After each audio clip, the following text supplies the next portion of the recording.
Hi Libra, welcome po sa ating channel at ito ay inyong Monthly Gabay Tarot reading for your career and money ngayong September 2024. Please be reminded kung naka-resonate kayo, comment down. Kung hindi kayo naka-resonate, ibigay niyo po sa iba kasi general reading po ito.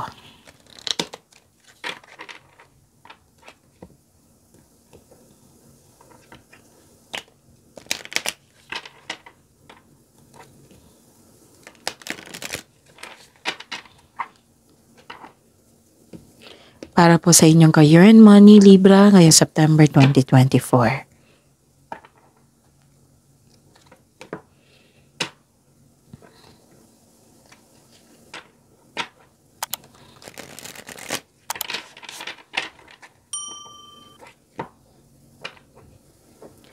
Maraming salamat po sa inyong patuloy na suporta at maraming salamat din po sa mga hindi nag-skip ng ads. Gamitin ang reading na ito bilang gabay lamang sa mga hindi pa nag-subscribe. Subscribe na po kayo at click bell notification para malaman nyo na may bago tayong video. Para sa mga gustong magpa-reading po, may lumabas dyan sa screen nyo ngayon. Panoorin nyo po at sundin ang instruction. Calling the attention sa mga suki ko dito na Libra. Open na po inyong Monthly Gabay Tarot reading for September 2024. May 6 months from now reading tayo at love life reading po. So message me Libra for schedule. Maraming salamat po.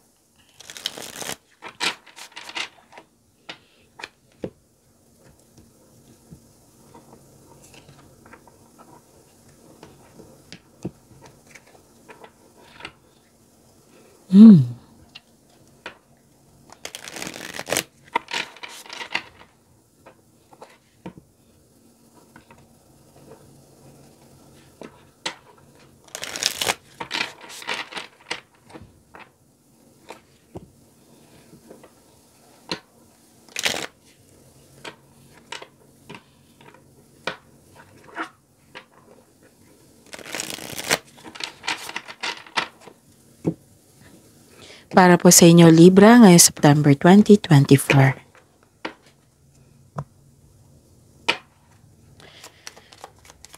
Spirits Guide, mga ganap po sa career and money ni Libra ngayong September 2024. I need 3 cards po.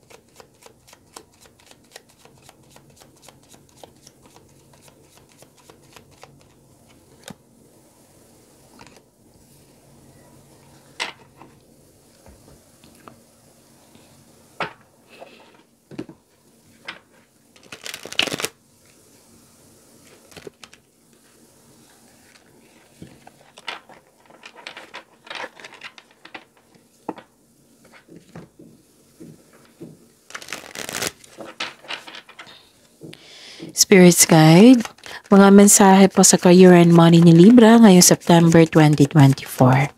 I need 2 cards po.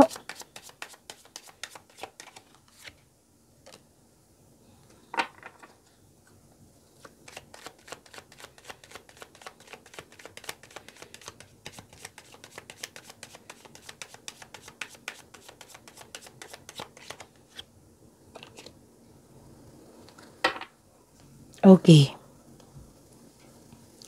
Libra. Ngayong September 2024, this is for your career and money. May nakita ko ditong binigyan mo na ng aksyon, yung matagal mo ng plano, matagal mo ng desisyon, pwedeng may dumating na opportunity na binigyan mo na ng aksyon. Pwedeng nagkaroon ng relocation, paglilipat po ng opisina, negosyo. Pwede din itong movement ng gamit nyo dyan sa negosyo nyo at sa opisina, ganon. Pwedeng ganon. Tapos, some of you, nakita ko dito na may biyahe. Pwedeng pauwi ito para magbakasyon, para makapagpahinga. Pwedeng adventure ito. At saka Pwedeng new journey ito sa inyong career and money. Okay? May nakita talaga akong travel dito. At nakikita ko dito na nagkaroon kayo ng time for reflection. Yes. Nag-iisip kayo kung saan na kayo sa goal nyo sa buhay, sa ambisyon nyo sa buhay. Tapos gagawa kayo ng paraan ngayon, gagawa kayo ng movement, nagdesisyon kayo para may sa katuparan yung ambisyon mo sa buhay. Actually, malakas ang intuition mo ngayon. Dahil sa lakas ng inyong intuition, nalaman mo na may taong hindi totoo sa iyo. So this is career and money, right? So may nakipag-rival sa iyo, may nagsiselos or naiinggit sa iyo.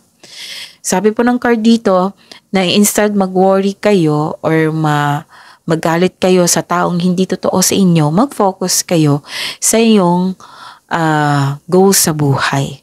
Kasi gagawa kayo ng aksyon Tapos sikapin niyo po daw, huwag kayong magpa-distract sa taong naiinggit or nagsiselo sa inyo. Kasi wala tong masamang, what I meant is may masamang intention to Pwedeng nakipag-competition to sa iyo kasi naiinggit sa iyo. Competition, may healthy competition, di ba? Pero ang nakikita ko dito is crab mentality. Gusto kanyang hilahin. So, ang pakiusap ng card niyo po dito na kung pwede, mag-focus kayo sa goal niyo sa buhay instead sa ganitong tao. Kasi wala tong magbibigay sa inyo na maganda May ibibigay siya sa inyo, sakit ng ulo. So, instead mag-focus kayo sa sakit ng ulo, dito tayo mag-focus sa inyong goal sa buhay na may sigurado kasi na may ibibigay sa inyo na maganda ito. Okay? Kung pwede po daw, huwag kayo magpa-distract. Put boundaries. Kung may temptation man dyan sa opisina, sa trabaho mo, iwasan nyo, lalo na't committed kayo. Yan yung sinasabi dito. Basta tuso po yung tao, huwag kayo magpa-apekto sa kanya. Be wiser. Kailangan nyo maging mas matalino kayo sa kanya, Libra. Kung may problema man sa buhay pag-ibig, huwag yung dalhin sa career and money nyo. Kasi 'di ba, sabi ko sa inyo everyday, halos everyday sa lahat ng signs. Kung may problema sa love life, huwag niyong dalhin sa iba, sa career and money, sa bahay, ganon. Kasi kung ma-resolve yung love life niyo, 'di ba? At least okay pa, intact pa yung iba.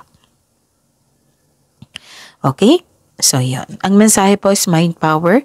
Use your intelligence. Ito yung sabi ko sa inyo kanina. Gamitin mo yung talino mo. Be wiser, na hindi kayo magpa-apekto sa taong ito, na hindi maapektuhan yung goal mo sa buhay. Kasi action to Gagawa kayo ng action. So use your intelligence, analyze data logic, and think rationally. Lead with your mind. So ang sabi dito, instead na pairalin nyo yung emotion nyo, mas mangingibabaw yung logical. Again, gamitin nyo yung talino nyo, use your logic para makamit mo itong goal nyo sa buhay. Para hindi kayo mastorbo ng taong nagdi-distract sa iyo. Okay? That is a repeating message so bigyan nyo po ng attention yan.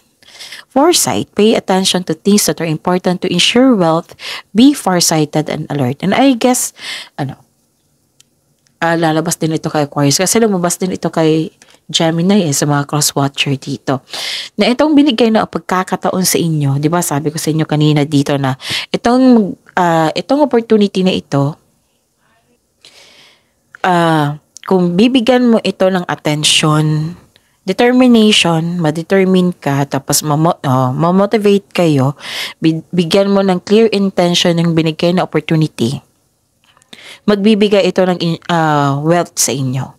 So instead kayo mag-focus sa distraction, sa worries, dito kayo sa magbibigay ng kasaganaan sa inyo. Basta itong opportunity na binigay sa inyo, bigyan niyo po ng attention, focus. Kasi magbibigay ito ng kasaganaan sa iyo. Okay? Be farsighted and alert. Kasi itong binigay na opportunity sa inyo, magbibigay ito ng yaman sa inyo. Basta bigyan lang ng clear intention, focus, pagsisipag, tiyaga. Okay.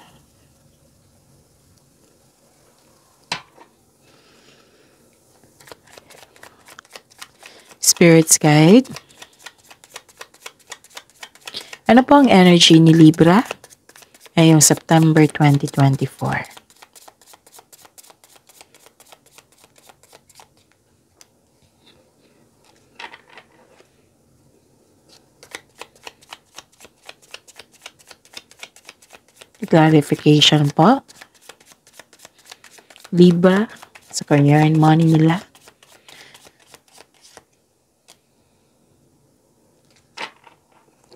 This is a daily reminder. Panoorin niyo po yung last 4 days kabay tarot reading niyo po. Like for example, napanood niyo ito ngayong September 5, 2024 kasi monthly to eh. Panoorin niyo po yung September 4, 3, 2, and 1. Basta sunod-sunod po yung date. Kung may nakita or narinig kayong repeating message, kailangan niyo po iyan bigyan ng atensyon. Kung maaari po, bigyan niyo po ng solusyon at aksyon. Again, calling the attention sa mga suki ko dito na Libra. Open na po inyong Monthly Kabay Tarot reading for September 2024. May 6 months from now reading tayo at love life reading po. So message me Libra for schedule. Maraming salamat po. Okay.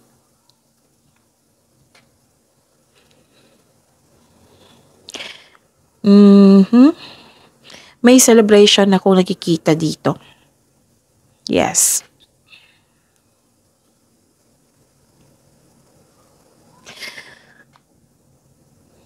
Celebration, special event. Yes. May gantimpala kang matatanggap, maaring mana ito, promotion or recognition. Okay. So, lumabas din ito sa inyong card dito na, di ba sabi ko sa inyo na some of you nagpahinga, some of you umuwi para makapagpahinga, di ba? Lumabas din dito. Ilan sa inyo nag-decide na magpahinga? May nakita rin ako may plano kayong magbakasyon, posibleng out of town po. May ganap na celebration, pwedeng anniversary ito. Or pagtatapos ng proyekto. May ganap na celebration kasi nabuo o nakumpleto o tapos na ang proyekto. Ganun. Okay? Okay. This is a stability eh. Nagkaroon ng stability sa inyong career and money. Okay? Yun. Okay. Inom muna ako ng tubig. Saglit lang po.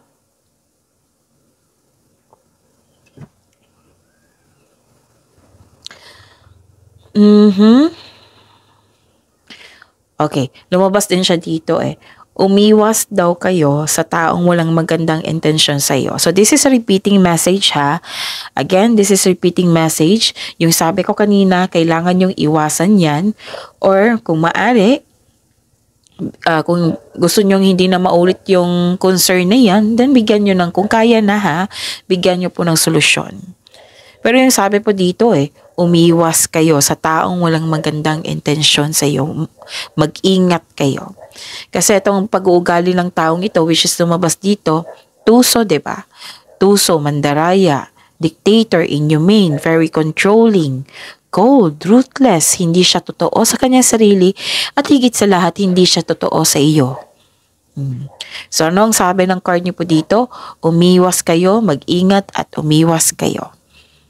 Instead, maging ma-worried kayo, syempre pag-iingat and focus kayo sa nagkapagbigay sa iyo ng, yung makontrol nyo, focus kayo sa makontrol nyo, yung makapagbigay sa inyong kasaganaan, which is may sinabi dito at dito rin.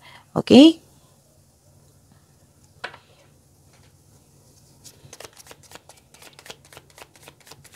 Spirit's Guide, possible blessings po na ma-receive ni Libra. Sa career and money nila. Clarification of this card po. Libra.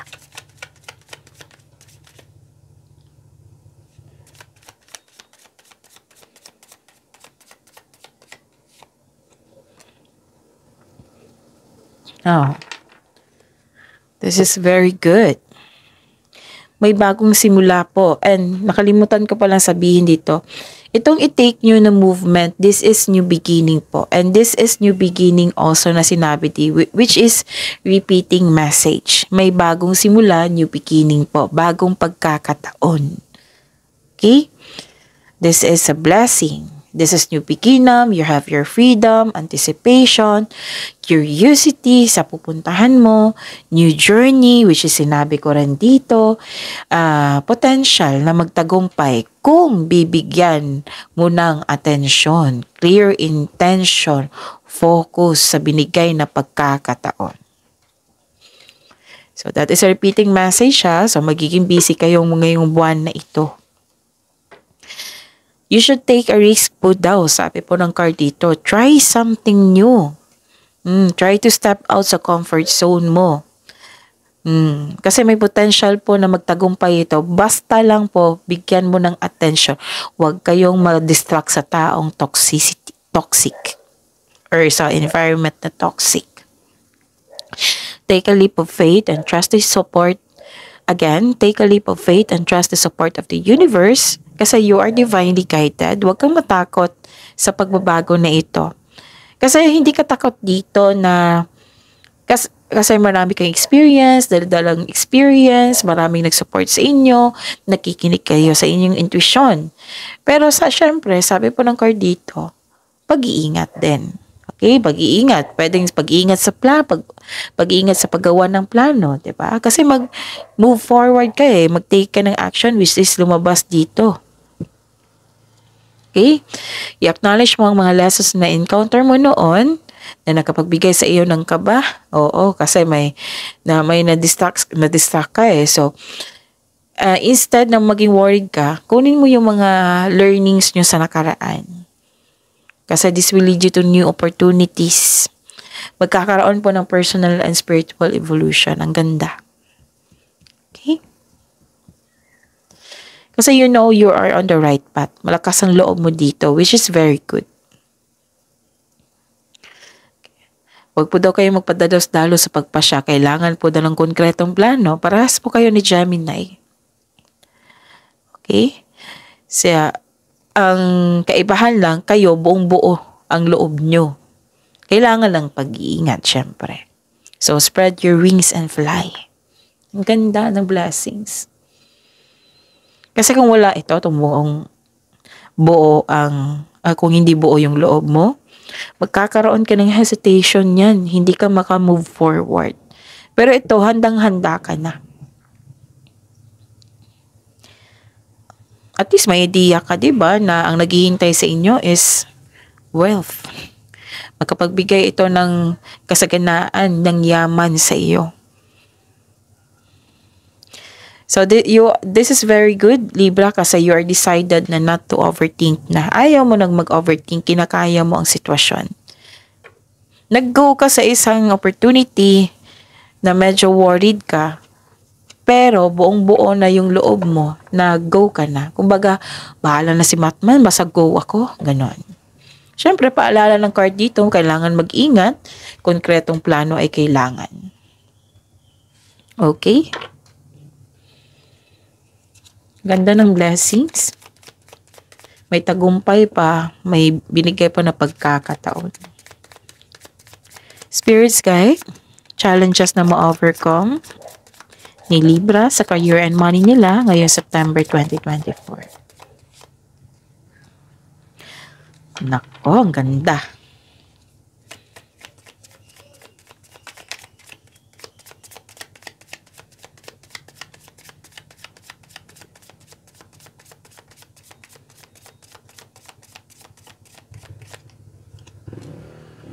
Okay. Okay.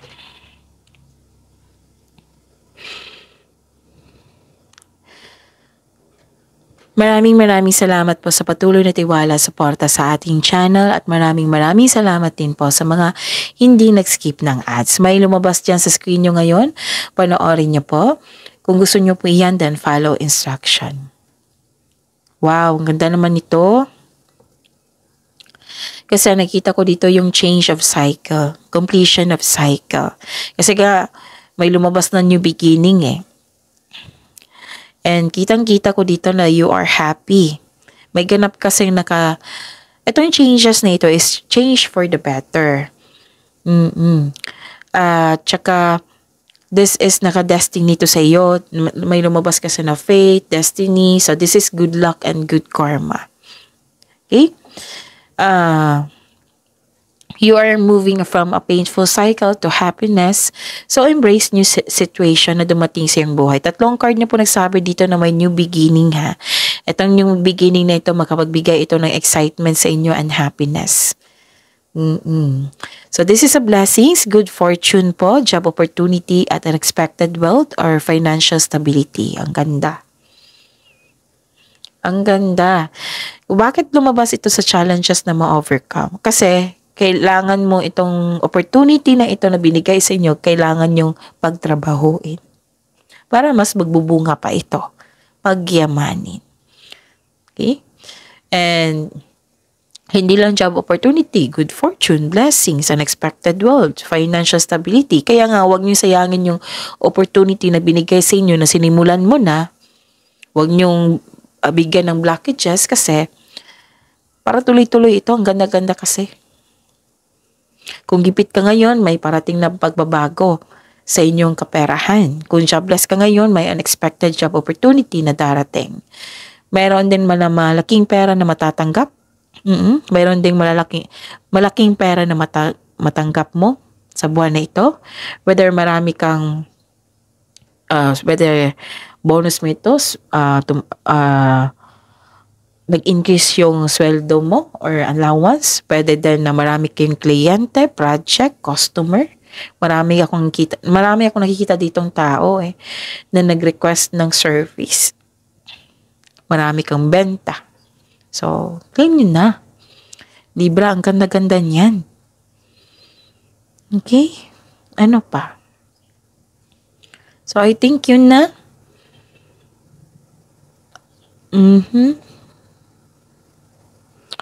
So, yun. See you tomorrow. Libra. Please like, subscribe, and click the button for notification para updated po kayo sa daily tarot reading natin. Maraming salamat po.